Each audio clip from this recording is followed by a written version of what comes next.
जय श्री कृष्णा। राधे राधे। आज अपने सुनेंगे अमावस्या व्रत कथा। हमारे हिंदू धर्म में अमावस्या का बहुत ही अधिक महत्व माना गया है। अमावस्या के दिन पूर्वजों का तर्पण और उनके नाम से दान पुण्य करना बहुत ही फलदायी होता है।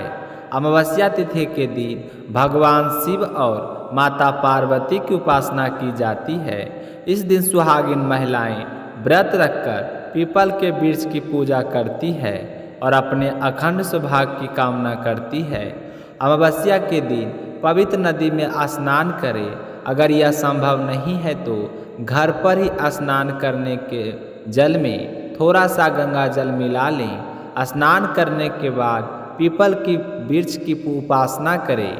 माना जाता है कि पीपल के वृक्ष में सभी देवी देवताओं का वास होता है, इसलिए अमावस्या के दिन पीपल के पेड़ में जल अर्पित करने से जातक की सारी मनोकामनाएं पूर्ण होती है।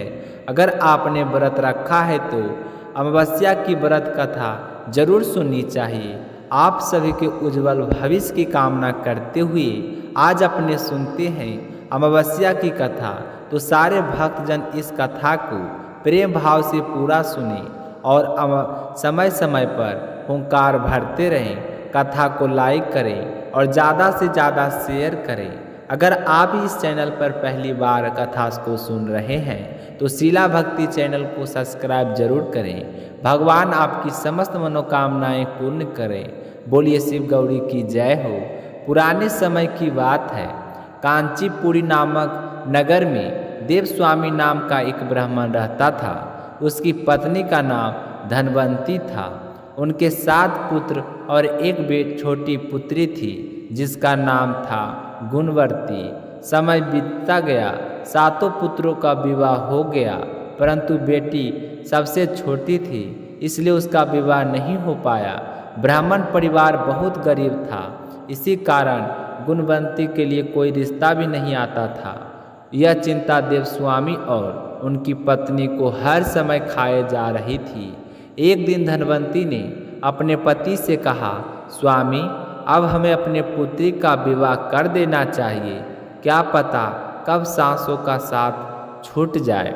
देवस्वामी ने भारी मन से उत्तर दिया, सही कहती हो, परंतु बेटी के लिए कोई योग वर मिल ही नहीं रहा। तभी उनका बड़ा बेटा बोला कि पिताजी, क्या आओ ना हम गुणवंती की कुंडली किसी ज्ञानी पंडित को दिखाएं। देवस्वामी को यह बात उचित लगी। उन्होंने अपने बेटे को एक विद्वान ब्राह्मण को बुलाने भेजा। पंडित जी आए, कुंडली देखी और बहुत देर तक चिंतित होकर चुप बैठे रहे। यह देखकर देवस्वामी घबरा गए और बोले, पंडित जी, आप कुछ बताइए तो सही। पंडित जी ने कहा, गुणवती की कुंडली में विवाह के योग तो है, लेकिन उसमें एक बड़ा दोष है। जिस दिन इसका विवाह होगा उसी दिन 7वां फेरा पूरा होते ही इसका पति मर जाएगा और यह विधवा हो जाएगी। यह सुनकर देवस्वामी का दिल टूट गया, आंखों से आंसू बह निकले। फिर भी उन्होंने हिम्मत जुटाकर पंडित से उपाय पूछा तो पंडित जी ने कहा, इस दोष से मुक्ति का एक ही उपाय है कि सिंघल द्वीप में सोमा नामक एक धोबिन रहती है। यदि गुणवंती उसकी सेवा करके उससे प्रसन्न कर ले तो उसके आशीर्वाद से यह दोष मिट जाएगा। तो देवस्वामी ने अपनी बेटी और छोटे बेटे को सिंघल द्वीप भेजा।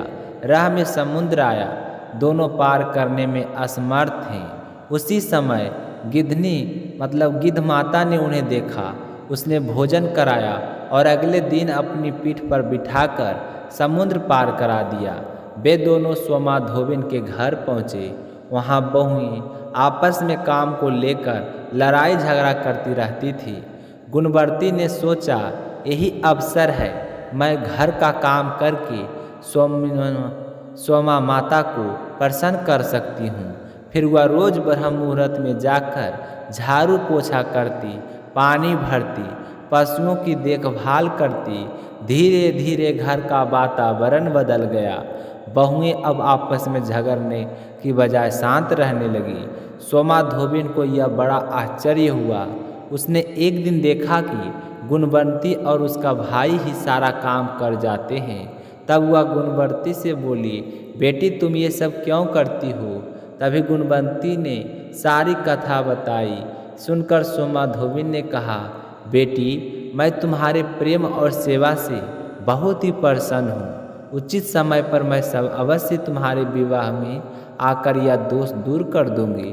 कुछ समय बाद गुणवंती का विवाह एक अच्छे घराने में तय हो गया। विवाह के दिन सोमा धोबिन भी आ पहुंची। जब 7वें फेरे की बात आई तभी अचानक एक काला सार्प आया और वर को डस लिया। देखते ही देखते दूल्हे की मौत हो गई। पूरा घर शोक में डूब गया। गुणवंती विलाप करने लगी। तभी सोमा धोबिन ने अपनी मांग का सिंदूर निकालकर गुणवंती की मांग में लगाया और अपनी छोटी उंगली काटकर खून के छींटे दूल्हे पर दिए। तत्काल दूल्हा जीवित हो उठा और 7वां फेरा पूरा हो गया। यह देखकर सभी लोग आश्चर्यचकित रह गए। देवस्वामी भाव विभोर होकर बोले, माता आपने हमारी बेटी का जीवन बचा लिया। तो सोमा धोबिन बोली, यह मेरा नहीं शिव पार्वती के व्रत का चमत्कार है। मैं अमावस्या का व्रत करती हूँ और उसी पुण्य का फल मैंने आज गुणवंती को दिया है। विवाह संपन्न होने के बाद सोमा धोबिन अपने घर लौट चली। जाते जाते उसने रास्ते में एक पीपल के वृक्ष के नीचे कच्ची हांडी के टुकड़े चढ़ाकर 108 परिक्रमा की और प्रार्थना की, हे अमावस्या माता मेरा अखंड सौभाग्य बना रहे। घर पहुँचते ही उसे ज्ञात हुआ कि उसके पति की मृत्यु हो चुकी थी, पर जैसे उसने व्रत का विधान पूरा किया उसके पति के मृत शरीर से प्राण लौट आए। यह देखकर बहुएं दंग रह गई। सोमा धोबिन ने कहा, यह सब अमावस्या माता के व्रत का चमत्कार है। इसलिए बेटियों मिलजुल कर रहो और अमावस्या का व्रत करो। इससे घर में सुख समृद्धि बनी रहेगी और तुम्हारा अखंड सुहाग सुरक्षित रहेगा। बाद में सोमा धोबिन ने ब्राह्मण को दक्षिणा में हांडी के टुकड़े दिए, परंतु जब ब्राह्मण ने उन्हें फल पीपल के नीचे से उठाया तो वे सोने में बदल चुके थे। उसने उस धन से नगर में कुएं, तालाब, पाठशाले बनवाई और सबको अमावस्या व्रत का महत्व बताया। धीरे धीरे पूरा नगर यह व्रत करने लगा। फलस्वरूप सभी परिवार सुखी, समृद्ध और सौभाग्यशाली हो गए।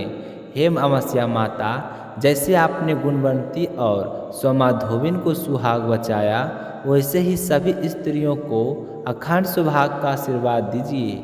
जो भी भक्त इस कथा को श्रद्धा से सुनते हैं उनकी सारी मनोकामनाएं को पूर्ण करें। बोलिए अमावस्या माता की जय हो।